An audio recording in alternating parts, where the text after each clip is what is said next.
जो कुरान जैसी एक सूरा या आयत बनाने में सफल हो पाया हो। ये इस बात का प्रमाण है कि कुरान इंसानी बुद्धि से परे एक चमत्कार है। चैट जीपीटी, मुझे आपसे एक सवाल करना है। आप कोई भी सवाल पूछ सकते हैं। चैट जीपीटी, कोई इंसान कुरान की सूरत को कॉपी कर सेम उसी तरह बना सकता है या नहीं? जी हाँ, बिल्कुल सही।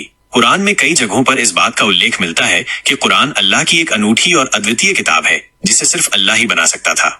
इसीलिए कुरान में एक चुनौती भी दी गई है कि कोई भी इंसान कुरान जैसी एक सूरा या आयत भी नहीं बना सकता। क्यों ये चुनौती दी गई?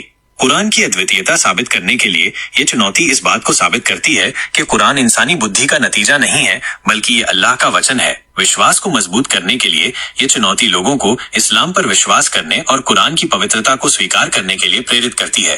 अल्लाह की शक्ति का प्रदर्शन करने के लिए ये चुनौती अल्लाह की असीम शक्ति और ज्ञान को दर्शाती है। कुरान में कहाँ मिलती है ये चुनौती? ये चुनौती कुरान की कई सूरतों में अलग अलग तरीकों से व्यक्त की गई है। उदाहरण के लिए सूरा बकरा में कहा गया है कि अगर कोई शख्स कुरान जैसी एक सूरा भी बना सकता है तो उसे ऐसा करने की कोशिश करनी चाहिए। ये चुनौती इतनी महत्वपूर्ण क्यों है?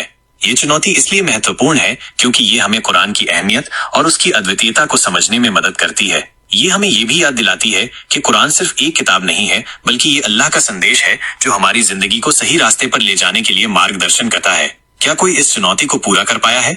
इतिहास में कभी भी कोई ऐसा व्यक्ति नहीं हुआ जो कुरान जैसी एक सूरा या आयत बनाने में सफल हो पाया हो। ये इस बात का प्रमाण है कि कुरान इंसानी बुद्धि से परे एक चमत्कार है।